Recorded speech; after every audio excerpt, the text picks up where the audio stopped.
यही समय है, वृद्धावस्था और मृत्यु से, दुर्गति से अपने को बचा लो। बढ़िया समय है। जरा मरण मोक्षाय, हमारे ऊपर वृद्धावस्था का प्रभाव ना पड़े। बोले हमने तो बड़े बड़े भजनानंदियों के शरीर को वृद्ध होते देखा है। तो शरीर को बोल रहे हैं क्या? वो अपने पे बोल रहे हैं।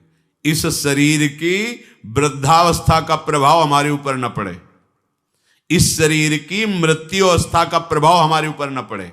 हम सीधे देहाभिमानी तो हमारे से तात्पर्य शरीर में हो जाता है। हम स्वरूप की बात कर रहे हैं, शास्त्र स्वरूप की तरफ इंगित कर रहे हैं। जो मनुष्य मेरा आश्रय लेकर के मेरी प्राप्ति के लिए बताए गए सिद्धांतों के अनुसार प्रयत्न करता है, उसके उस प्रयत्न को देख करके हम उसको ब्रह्म स्थिति प्रदान कर देते हैं। प्रयत्न से नहीं मिला, पर प्रयास देख करके। जैसे यशोदा मैया लाला जी को बांधना चाहती है, भागी बांधने के लिए। अब लाला दौड़ रहे हैं, मैया पकड़ने की चेष्टा करती, प्रभु पीछे मुड़ मुड़ के देख रहे हैं, मैया के माथे पे पसीना आ गया, श्रमित हो रही, पर वो प्रयत्न नहीं छोड़ रही। तो प्रभु स्वयं अपने को बंधा दिया। बस ऐसा ही करते हैं।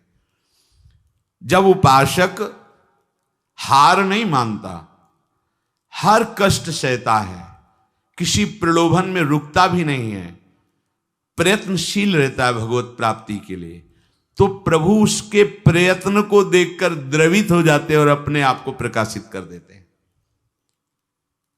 अगर हम प्रमाद स्थिति में रहेंगे तो असाधन होता रहेगा, तो असाधन अर्थात पाप, पाप होता रहेगा तो भजन में प्रवृत्ति ही नहीं होगी।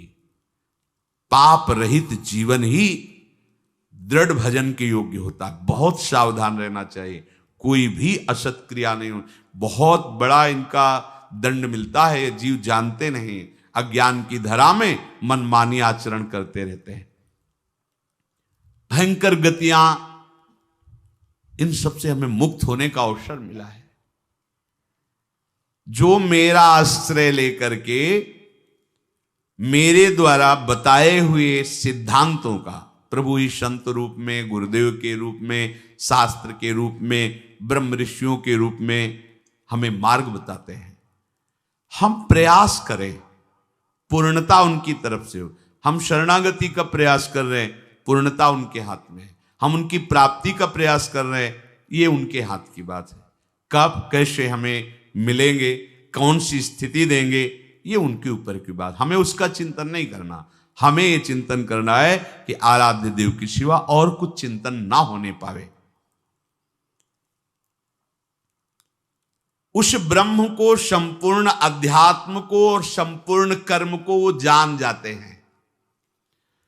जरा मरण मोक्षाय मामाश्रित यतन्तिते, ये वृद्धावस्था और ये मरण अवस्था, जीते जी मुक्ति प्राप्त करने के लिए मानव देह मिला है। अगर आप प्रयासरत रहे, जीवन में अनुभव आपको नहीं हुआ और कभी भगवद आश्रय छोड़कर आप इधर उधर भटके नहीं, तो आपका शरीर पूरा होते होते भगवान अनुभव करा देंगे। पीछे ऐसा वर्णन किया है स्वयं प्रभु ने कि उस समय मैं स्वयं आकर स्मृति रूप से उसके हृदय में जागृत हो जाता हूं, क्योंकि जीवन भर लड़खड़ाते हुए ही सही पर हमारी तरफ चलने का इसने प्रयास किया है। पर हमने महापुरुषों के मुख से सुना है कि जो उपासक बाल्यावस्था से ही भगवान के मार्ग में लगे हैं, उनको इस बात पर नहीं संतोष कर लेना चाहिए कि मरने के बाद भगवान मिलेंगे। नहीं, जीते जी अनुभव करना है। शरीर छूटने के पहले ही हमें शरीर छोड़कर वो स्थिति प्राप्त करनी है जो भागवती की स्थिति है, बिल्कुल सच्ची। ये शरीर ऐसे ही अनुभव होने लगता है जैसे कोट, शर्ट, बनियान। स्थूल शरीर कोट, सूक्ष्म शरीर शर्ट, कारण शरीर बनियान, लेकिन पहनने वाला अलग है। पहनने वाला न कोट है, न शर्ट है, न बनियाइन है, बिल्कुल अलग प्रतीत होने लगता है। अपना स्वरूप अपने आप से अनुभव में आता है, किसी इंद्रियों के द्वारा नहीं, किसी करण के द्वारा नहीं। अपने स्वरूप का अनुभव अपने स्वरूप से ही होता है, अपने से ही अपने का अनुभव होता है, इसमें किसी अन्य का सहयोग नहीं है। फिर ये साधना क्यों है? क्योंकि ये पवित्र हो जाएं। ये पवित्र हो जाएंगे तो अपने स्वरूप में लय हो जाएंगे, शांत हो जाएंगे। जैसे शांत जल में ही हम देख सकते हैं, ऐसे शांत अंतःकरण में ही सारे भावों का प्रादुर्भाव होता है। इसीलिए भक्ति में भावों में सबसे पहले रखा गया शांत भाव, फिर दास सख्य वात्सल्य कांता सहचरी आदि। शरीर की मृत्यु के पहले ही शरीर का राग नष्ट हो जाए, ये साधना की फलवृत्ति है। जो जीवन में साधना की है, अब शरीर से ऐसा नहीं कि जिसका शरीर राग खत्म हो जाता है उसे पीड़ा ही नहीं होती, ऐसा नहीं है। पीड़ा होती है पर परेशानी नहीं होती, दर्द है पर दुख नहीं है, व्याकुलता नहीं। क्यों हुआ ऐसा कष्ट, क्यों हे भगवान ये कष्ट, ऐसा कुछ नहीं होता।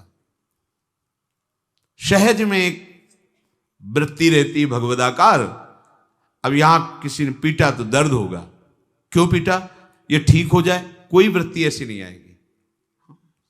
जो शरीर में हो रहा है, सर्दी लग रही तो अगेंद्री में महसूस हो कि हाँ सर्दी है, प्रारब्ध तो वस्त्र मिल गया ओढ़ लिया, नहीं मिला कोई आकांक्षा नहीं।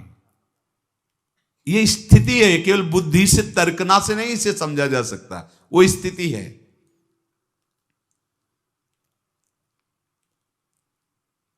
तात्पर्य यह हुआ कि इस मनुष्य शरीर से वृद्धावस्था आने के पहले और मृत्यु अवस्था आने के पहले भगवत प्राप्ति कर लो।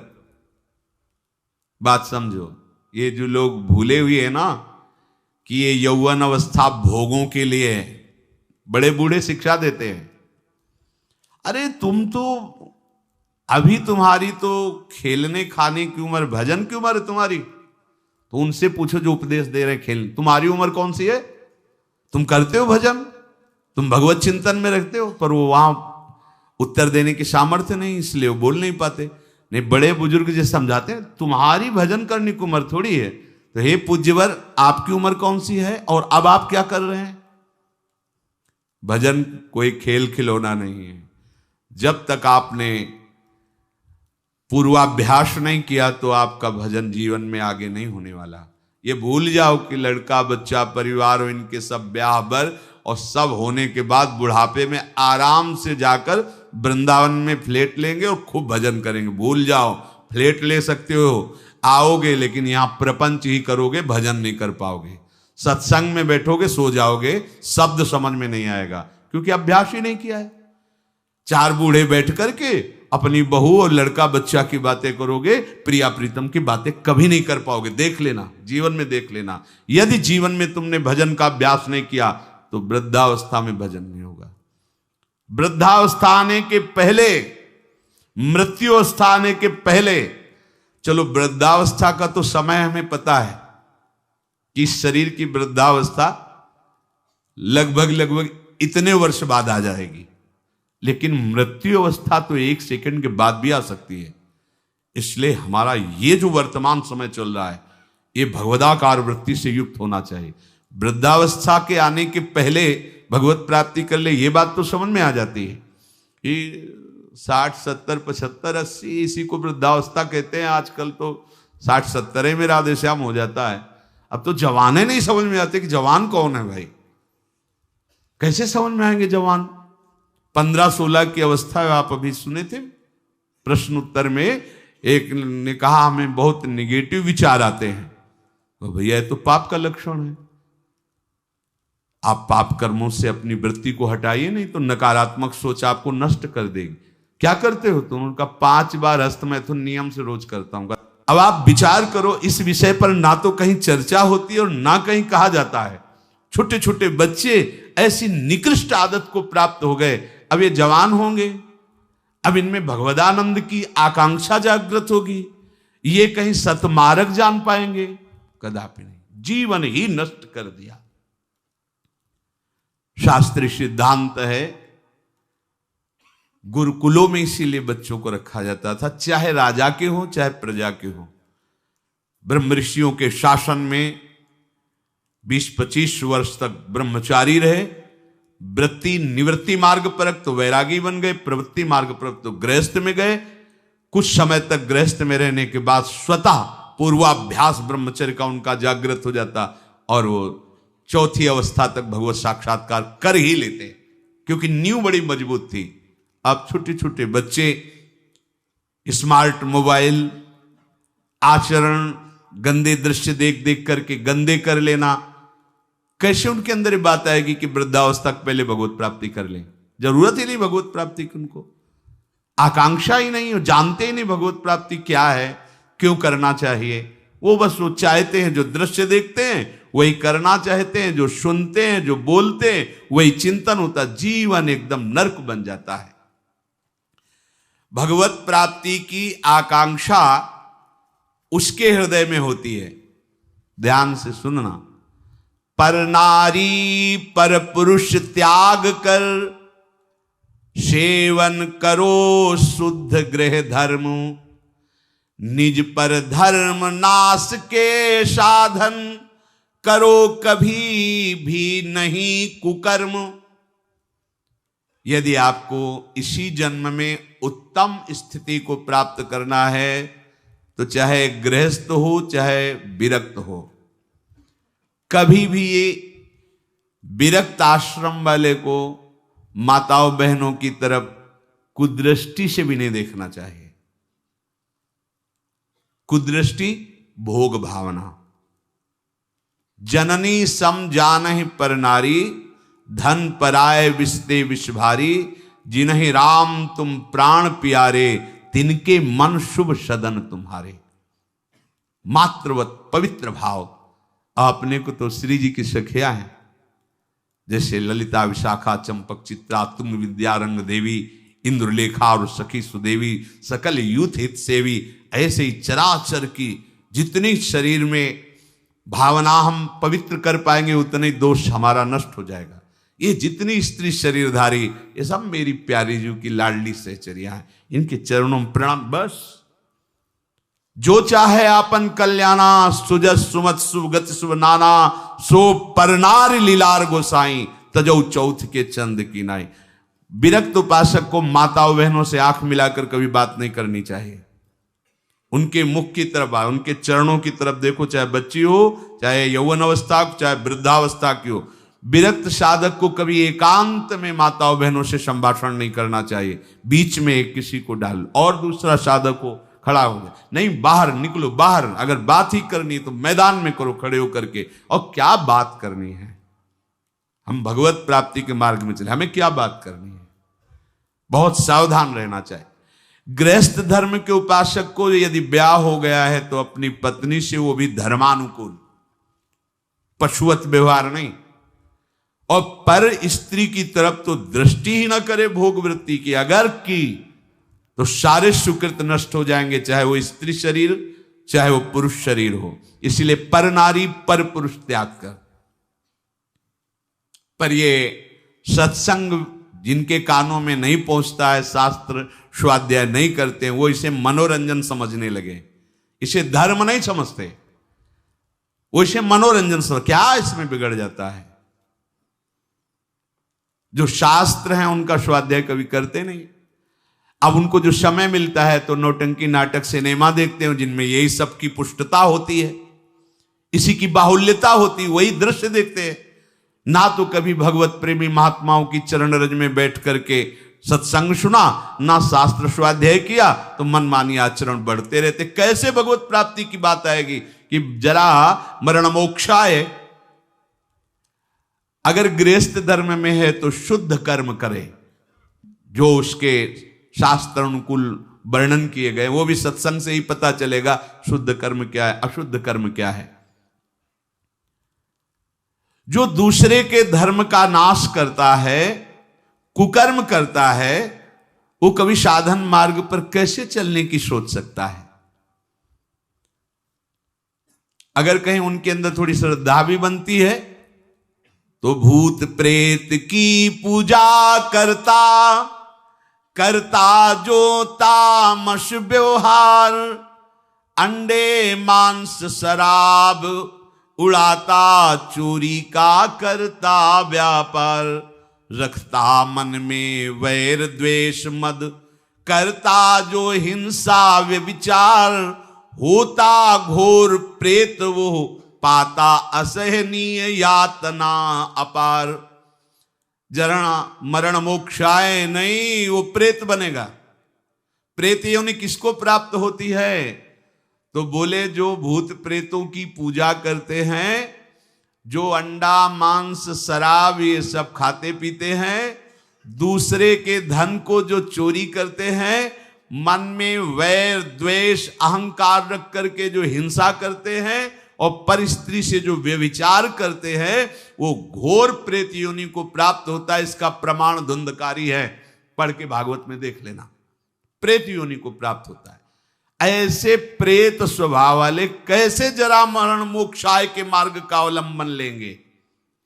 इसलिए तामस वस्तु नशीली जूठन से रखो परहेज विराग, माता पिता देवता गुरु का गुरुजन का न करो अपमान, सुख पहुंचाओ सबको संतत मन में रख श्रद्धा सम्मान। कोई भी नशा भगवत प्राप्ति के मार्ग में चलने वाले उपासक को नहीं करना चाहिए। बैठा लो। आजकल ये भी बहुत सूक्ष्मता से साधन मार्ग वालों को गिराने के लिए प्रवेश कर गया है कि थोड़ी सी भांग खा लो, बस भगवदानंद में डूब जाओगे, या एक दो चिलम फूंक लो, या अमुक अमुक अमुक। हम प्रणाम करते हैं, जो ऐसा करते हैं सिद्ध महापुरुष होंगे, उनको हम प्रणाम करते हैं, पर अपने कच्चे साधकों के लिए या भगवत प्राप्ति के लक्ष्य वालों के लिए हमें कहीं शास्त्र में आज तक नहीं लिखा, कहीं ऐसा नहीं मिला। कुछ लोग उदाहरण देते हैं कि भगवान शंकर भी भांग खाते हैं। भगवान शंकर भांग खाते नहीं, पीते हैं, हलाहल जहर पीते हैं। जगत की रक्षा के लिए समुद्र मंथन में निकला हुआ हलाहल जहर पिया। तुम एक धतूरे का फल खा के दिखाओ तो तुम्हें माने उनकी समानता कर सकते हो? जगत रक्षा के लिए भगवान, और यहां से नीचे उतरने नहीं दिया है। यही है नीलकंठ। तुम एक घूंट पानी आरोक के दिखाओ, एक बूंद पानी चला जाए, खोक खोक करते रहोगे। पूरा हलाहल जहर समुद्र मंथन का यह आरोक लिया है, इसलिए नीलकंठ भगवान उनको कहा गया। कहते भगवान शंकर गांजा पीते, कभी देखा चिलम उड़ाते हुए भगवान शिव को? अरे भाई समझो, उस भगवान हैं, वो जगत मंगल के लिए सब किए हैं। वो कोई ऐसा नहीं कि थोड़ा भांग खा के कैलाश। भांग का नशा कितनी मिनट रहता है? बहुत बहुत 24 घंटे, 12 घंटे 24 घंटे। शंकर सहज स्वरूप समारा, लाग समाधि अखंड अपारा। 88,000 वर्ष तक की समाधि एक बार में, 88,000 वर्ष। 88 मिनट बैठ के बिना हिले दिखाओ हमें तुम। 88 मिनट बिना हिले डुले पद्मासन लगाओ और 88 मिनट बिना हिले डुले, शरीर कांप जाएगा। महापुरुषों के सत आचरण का तो अनुकरण नहीं करते, और उनकी जो महामहिम जगत रक्षा के लिए वृत्ति, उसको बोलते भगवान शंकर नशा करते। कोई भी तामस वस्तु, नशीली वस्तु अगर स्वीकार करेंगे तो शुद्ध भजन नहीं हो पाएगा। इसलिए जो कर रहे हैं वो सिद्ध है, हम प्रणाम करते हैं। हमारा निषेध करने का कोई बल ही नहीं है। शास्त्र कह रहा है तामस वस्तु नशीली, कोई भी नशा नहीं होना चाहिए साधक के जीवन में। जूठन से रखो परहेज। गुरु की, आराध्य देव की जूठन के सिवा जीवन में किसी और की जूठन नहीं पानी चाहिए। सब सवै संत गुरुदेव हैं, व्यास या प्रतीत भगवत प्रेमी महात्माओं की जूठन के लिए तो आदेश दिया है, जूठन ले पावे सदा। जो गृहस्थ में हैं, माता पिता वयो वृद्धों को भगवान का स्वरूप मानकर उनका आदर करे। बड़ा क्रूर स्वभाव होता जा रहा है। नवयुवक जन है, अपने वृद्ध माता पिता को कटु वचन बोलते हैं, यहां तक कि उनके ऊपर हाथ भी छोड़ देते, मारने पीटने तक पर। सोचो तुम्हारी गति क्या होगी। जो भगवत स्वरूप माता पिता जिनकी चरण आराधना करने पर भगवान की प्राप्ति हो जाती। पुंडरीक जी ने अपने माता पिता की आराधना की तो भगवान विट्ठल उनको दर्शन देने बिना चाहे आ गए। ऐसे पूज्यवर जो हमारे गुरुजन हैं माता पिता, यदि हम उनका अपमान करेंगे, उनको गाली देंगे, तो हम जरा मरण मोक्षाय मार्ग पर चल पाएंगे? कदापि नहीं। और सदगुरुदेव की अवहेलना, फिर तुम्हें परमार्थ की पगडंडी मिल जाएगी? कदापि नहीं। सुख पहुंचाओ सबको संतत, मन में रख श्रद्धा सम्मान, सब में भगवत भाव कर कर सुख देने की भावना। बुरे संग का, बुरे व्यसन का, कभी न रखो मन में मोह, काम लोभ को छोड़ करो, सब जीवों पर स्वाभाविक छो। जैसे कर्म किए जीवन भर, जैसे मन में रखे विचार, अंतकाल भाव मनुज का होगा उसके ही अनुसार। बहुत सुंदर बात कह रहे हैं पूज्य भाई जी महाराज। यदि तुम बुरा संग करोगे, बुरा नशा करोगे, बुरे भाव रखोगे, काम लोभ आदि में आसक्त होकर चेष्टा करोगे, भोग वासना करोगे, तो क्या होगा? बोले जैसा जीवन तुम व्यतीत करोगे, फाइनल में तुम्हारे पास वैसा ही निर्णय आएगा। क्या? अंतिम समय वही कर्म छा जाएंगे। जो बुरे कर्म किए हैं वही छा जाएंगे। अगला, जैसे जरा सी वृत्ति मृग में लगी तो मृगाकार वृत्ति होने के कारण अगला जन्म मृग का हो गया। आपने तो कितनी जगह ममता की हुई है, कितनी जगह। क्या होगा अंतिम समय में? जरा मरण मोक्षाय के मार्ग में चलने वाले उपासक को बहुत सावधान रहना चाहिए। अंतकाल का भाव मनुज का होगा उसके अनुसार। जो जीवन में तुम कर रहे हो अंतिम में वही भाव तुम्हारे आएगा। यदि भजन कर रहे हो तो सदगति, और अगर बुरे आचरण संसार में फंसे हो तो दुर्गति। तदानुसार ही सदगति दुर्गति होगी उसे प्राप्त अनिवार्य। अतः रखो प्रतिपल ही मधुमय, भगवद स्मृति में हृदय उदार। अपने हृदय को निरंतर भगवद स्मृति में लगाए हुए ही कार्यरत रहो। अगर आप इसको भगवद स्मृति को छोड़ते हैं कि आगे हम कर लेंगे, तो आगे नहीं होने वाला। मृत्यु समय की अनुपम सेवा, मन से दूर करे संसार। हमें मृत्यु बनानी, मृत्यु को महोत्सव बनाना है। हमारा आखिरी समय होना चाहिए। तो बोले इसके लिए क्या करो? संसार का चिंतन छोड़ना होगा। संसार का चिंतन छोड़ोगे तो तुम्हारी मृत्यु महोत्सव हो जाएगी। और इस पर कोई सोच नहीं रहा। सारी सोच आज की है, आज की। वर्तमान को भोगों में कैसे हम डुबोएं। आज हमें अच्छा खाने को मिले, खूब हंसी मजाक करने को मिले, मन के अनुसार भोग भोगने को मिले, तो आज का दिन बढ़िया मंगल। कल क्या होगा देखा जाएगा। यह है मूढ़ता। उपासक क्या सोचता है? मेरा अंतिम समय बढ़िया जाए। क्या? प्राणनाथ प्रीतम के चिंतन में, उनके ध्यान में, पावन चरण रज का स्पर्श करते हुए हमारा शरीर छूटे, हम प्रियालाल को प्राप्त हों। भगवान कह रहे हैं जैसे भूत प्रकृति मोक्षम, संपूर्ण पंचभूत और प्रकृति इसके कार्य, अगर इनसे आप अपने को बचा लें तो जरा मरण मोक्षाय की पदवी पर आ जाएंगे। जरा और मृत्यु इन्हीं से होती है। किलसे? पंचभूत रचित शरीर और इनकी प्रकृति, इनकी क्रियाएं। बड़ा सूक्ष्म विषय है। जरा मरण से अभी तुम्हें मुक्ति मिल जाएगी यदि शरीर और शरीर की क्रियाओं से अपनापन हटा दो। बड़ा कठिन है। क्या करें? बहुत सरल है। ऐसे हो जाओ, आत्मसमर्पण कर दो आराध्य देव को। हम शरीर से दाग नहीं हटा पा रहे, इतना विवेक प्रबल नहीं हो रहा, क्रियाएं हम भगवतिक नहीं कर पा रहे, इतनी पवित्रता हृदय में नहीं। तो एक सिद्धांत देखो, शास्त्रों में बहुत कृपा करके वर्णन किया गया है।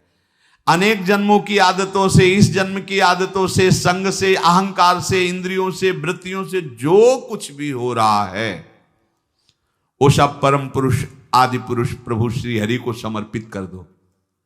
आप भगवत प्राप्ति के मार्ग में अग्रसर हो जाए। इससे बढ़िया और बात क्या हो सकती है? ये करो, ये ना करो, ये नहीं।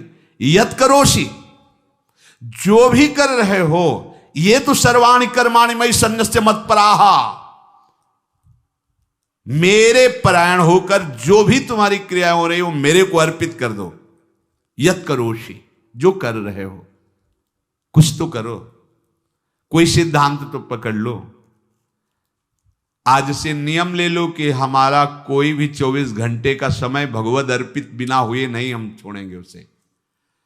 अगर शयन में जा रहे हैं तो जागृत का पूरा हिसाब प्रभु के चरणों में दीजिए, और शयन के बाद जब जगिए तो पूरा शयन दीजिए प्रभु को। प्रभु 10 बजे सोए थे और अभी 1 बजे 2 बजे जो जगे, तो प्रभु ये समय आपके चरणों में समर्पित है। इसमें जो हम नींद में हुए या जो भी नाम जप किया, जो प्रभु आपके चरणों में। अब फिर सुबह जागृत में ये विचार करते रहो, ये क्रियाएं सब प्रभु की प्रसन्नता के लिए हो रही।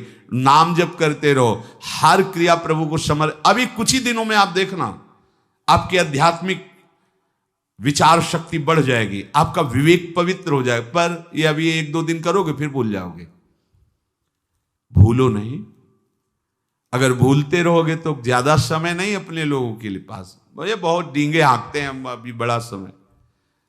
ब्रह्मा जी के देश में, ब्रह्मलोक में ऐसे कमल की पंखुड़ी में ऐसे छेदो तो अपने यहाँ का 1 वर्ष हो जाता है। अगर वो 80 बार ऐसे कर दिए तो हम गए। 80 साल ही होगी वो तो उम्र, 60, 70, 80, 85 कितनी उम्र है। बहुत जल्दी तत्पर हो जाओ। पर सब कोई तत्पर नहीं होगा, सब तत्पर हैं यहाँ जगत सजाने में। अरे हम जगत सजाने के लिए नहीं आए, हम जगदीश को पाने के लिए आए। ये हृदय का चिंतन बदलो, क्योंकि ये जरा मरण स्वरूप में नहीं होते, ये शरीर में होते हैं। अब स्वरूप का परिचय ही नहीं। लोग बहुत जानकार जैसे ज्यादा बातें बनाते तो कहते भैया 3.5 हाथ के शरीर में रहते हुए कई साल हो गए? बोले 40। तो जाना तुम कौन हो भाई? हो कि 100-200 हाथ का है तो खोजने में समय लगेगा। 3.5 हाथ के शरीर में आप हैं, आप अपने को नहीं जानकारी कर पाए तो आप कितने बड़े जानकार हैं? औरों की जानकारी क्या लोगे?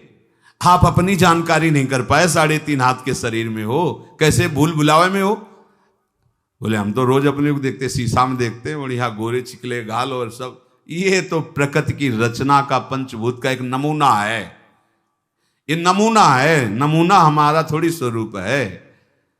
बस ये पहली सूरज गई तो जरा मरण मोक्षा है, क्योंकि जरावस्था इसी में होती है और मरण अवस्था भी इसी की होती है। प्रकृति के कार्य शरीर के साथ जब तक तदात्म रहेगा तब तक जरा मरण मोक्षाय नहीं हो पाएगा। संबंध विच्छेद करना ही है इस शरीर से। सारी चेष्टा इसी शरीर के सजाने की है और शरीर को मैं मानने की पुष्टता की है। और हम बनते हैं साधक, हम बनते हैं अध्यात्म मार्ग के पथिक। जब कोई उपासक शरीर के साथ तदात्म मैं आज तक नहीं भूल पाए, देखो ना, जब आप तिलक लगाते हैं शरीर के माथे पे लगाते हैं, अपने माथे पे लगाते हैं, उस समय आता है क्या? नहीं, एक एक बाल संभाल करके, क्योंकि मैं हूं, मैं, बस यही अंतराय है। अब ये गूढ़ बात कैसे समझ में आएगी? यहां तो बात समझने के लिए बस इतनी कि वो उपाय बताओ जिससे चेक पर चेक पास होती है। वो उपाय बताओ जिससे खूब भोग भोगने के लिए बल बढ़े और खूब भोग मिले, बस जीने की। जीते किसके लिए हो? इसका उत्तर नहीं। इसका उत्तर नहीं किसके लिए जी रहे हैं। भोगों के लिए जी रहे हैं, भोग भोग रहे हैं, जीने के लिए, बस इतना ही क्रम है मूढ़ता का। शरीर के वृद्धावस्था होने पर जब शरीराभिमानी मैं मानता रहा है, अब वो अपने को मान लेता है कि मैं वृद्ध हो गया हूं, पर वासना बहुत प्रबल हो जाती वृद्धावस्था में। पहले हमको ये भ्रम था कि ये जितने विकार हैं जवानी के हैं, इसके बाद शांत हो जाते होंगे, फिर बाद में अन्य वृद्धजनों से बात करके और शास्त्रों से पता चला कि यदि 40-45 की अवस्था, पूज्य पंडित श्री गया प्रसाद जी की वाणी, 40-45 वर्ष की अवस्था तक आपने अपने विकारों पर विजय प्राप्त नहीं की तो आगे और भयंकर रूप धारण कर लेंगे। और वृद्धावस्था में तो ये ज्वलंत, लोग कहते जवानी में विकार ज्वलंत होते, नहीं नहीं, वृद्धावस्था में होते, क्योंकि अब उसकी दुर्गति करवानी है ना। अंदर विकार भरे होते हैं और शरीर भोग लायक नहीं होता, बस मिटिया मिट, वो मलिन विचार उसके आगे बढ़ने नहीं देते। ये देखो कैसे जरा मरण मोक्षाय हो पाओगे। अभी से सुधार करो, आज से सुधार करो। एक आए थे हितधाम में, वो आप लोग जानते हैं उनको, उन्होंने कहा कि हम विरक्त वेश लेना चाहते हैं। दोनों पति पत्नी सब कार्य निवृत्त हैं और हाँ ठीक है, अच्छा है, चौथापन है, विरक्त भाव होकर वृंदावन बास, वो फ्लैट भी खरीद लिया। हमका ठीक है, आप ऐसा कर सकते हैं, अच्छा है, जब जागे तभी मंगल, आप जो आयु बची वृंदावन वास करते हुए भजन करो। पर हमारे यहाँ पर सिद्धांत है कि रज के पात्र में पाया जाता है और कोशिश करे कि जमीन में ही आसन लगाकर शयन करे। बहुत संसार के तो सब भोग आप भोग ही लिए, और दोनों अलग अलग आसन पर लेटना। वो रुक गए, उनका अलग अलग आसनों पर। हम कहा हाँ, ये विरक्त होने पर तो फिर यही होगा ना, मतलब अलग अलग आसनों पर। तो उन्होंने स्पष्ट कहा कि इनको फिर नींद नहीं आएगी तो हम विरक्ति नहीं ले पाएंगे, और नहीं ली।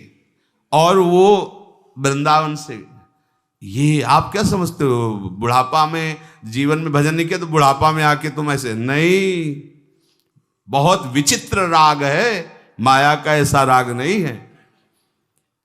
जो ये मैं मानता है कि शरीर मैं हूं, शरीर पे मेरापन टिका हुआ है, तो जन्म मृत्यु जरा व्याधि दुख दोषानुदर्शनम वो नहीं कर पाएगा। जन्म मृत्यु जरा व्याधि दुख दोष ये नहीं देख पाएगा वो शरीर के। जन्म मृत्यु जरा व्याधि दुख रूप दोषों को देखना विवेकवानों का कार्य है। ये शरीर में बिल्कुल ममता नहीं रह जाती जब आप भगवत प्राप्ति का लक्ष्य करोगे। भगवत प्राप्ति का क्या, हमें लगता है अगर विशेष कोई कामना अपना जोर दे दे तो शरीर का प्यार खत्म हो जाता है। कोई कामना विशेष जोर दे दे, अपने स्वरूप में आ जाए कामना, तो फिर उसे कुछ याद नहीं रहता, मरना मंजूर है, लेकिन वो अपने लक्ष्य पर आगे बढ़ जाएगा।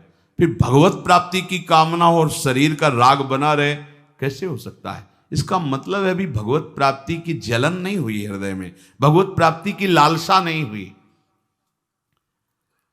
ये मैं मेरापन से मुक्त हो गए तो जरा मरण से मुक्त हो गए, क्योंकि शरीर के साथ माना हुआ संबंध बड़ा कठिन है त्यागना। तो इसे क्या करें, कैसे संबंध का त्यागे? हम नया संबंध बनाओ। क्या नया संबंध? अभी तक जितने संबंध बनाए उन सब संबंधों ने तुम्हें बांधा है।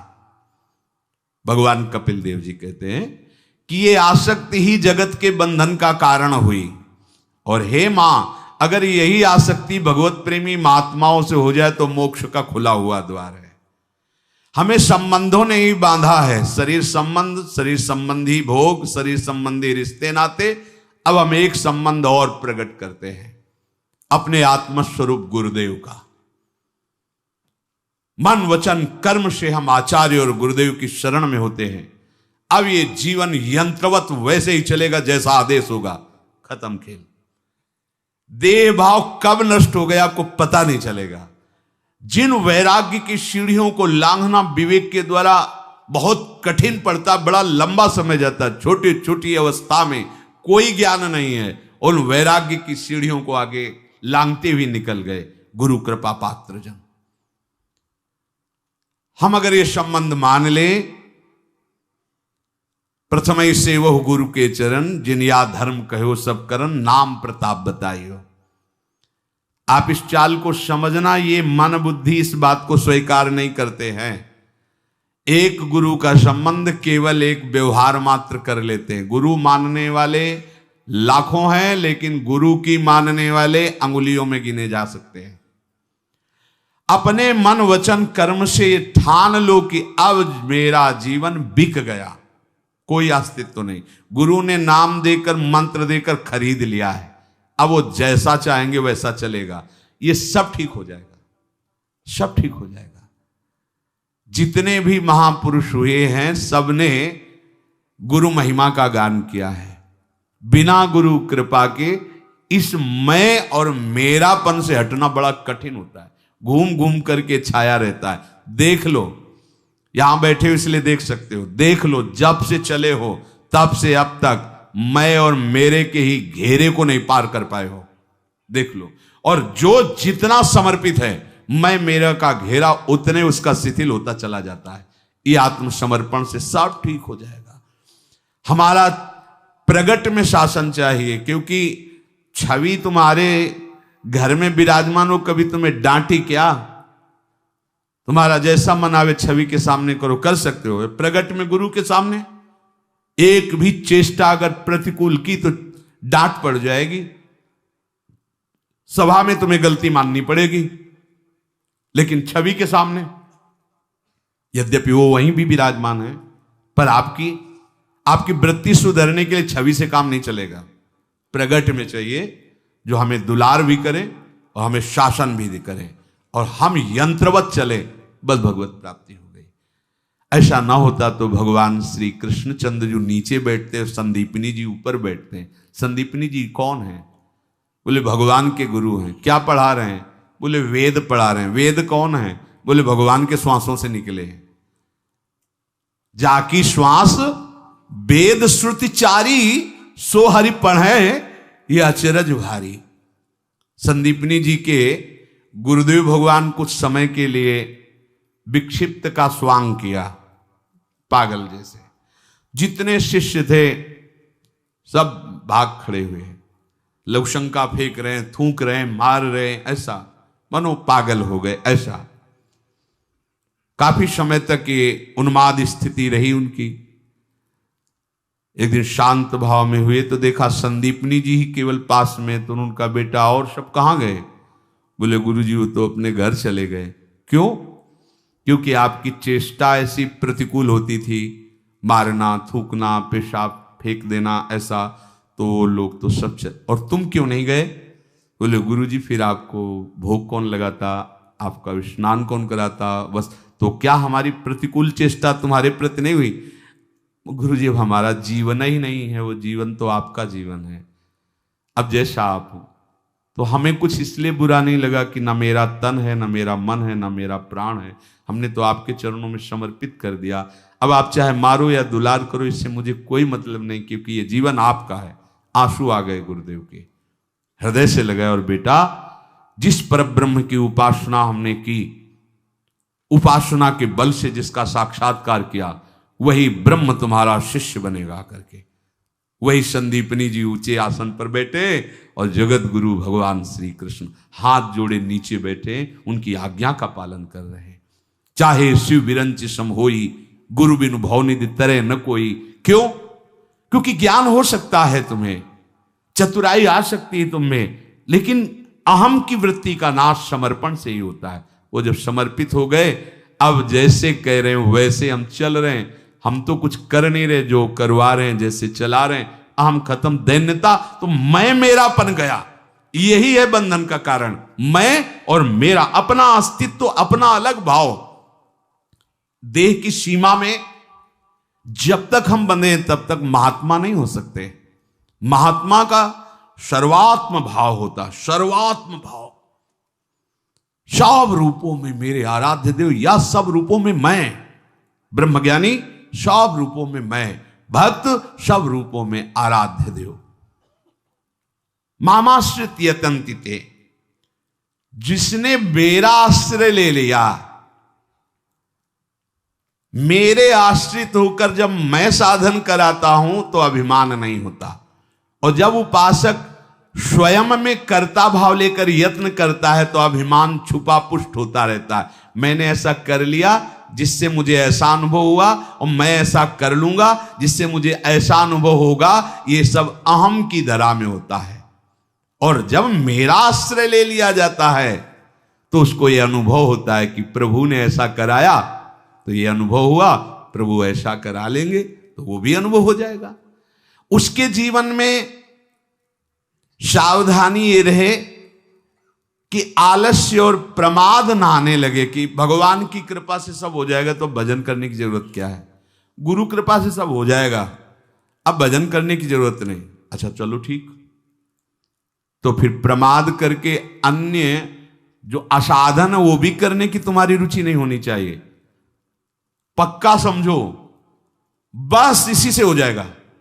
पर होता क्या है, हम ये तो कह देते हैं कि भगवत कृपा से सब हो जाएगा, ये छोड़ दिया यहां और करने लगते हैं असाधन, फिर भगवत कृपा कैसे आप पर जागृत होगी। सच्ची कह रहे हैं, ये स्थिति छोटी मोटी नहीं कि आज से हम कुछ नहीं करेंगे। झांक के देख लीजिए, ये बहुत बड़ी परमहंस स्थिति है। कुछ नहीं, न शुभ ना अशुभ, न सत ना असत, ये साधारण है। कह देते कि सब भगवान की कृपा से हो जाएगा। हाँ ठीक है, बहुत बड़ी बात है ये, पर आप अब अपने शरीर और मन को प्रकृति में लगाएं, भोगों में लगाएं और फिर कृपा का आश्रय, गलत बात।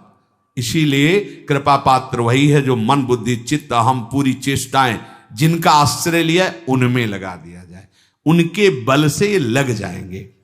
जो नित्य निरंतर प्रभु का चिंतन करता है, प्रभु का आश्रय लेकर के, तो उसका शरीराभिमान नष्ट हो जाता है, उसका कर्ता भाव नष्ट हो जाता है, स्थायी भाव उसके हृदय में आ जाता है भजन का। अभी अस्थाई है, थोड़ी देर भजन हुआ, थोड़ी देर विषय चिंतन हुआ, थोड़ी देर प्रभु अच्छे लगे, थोड़ी देर संसार अच्छा लगा।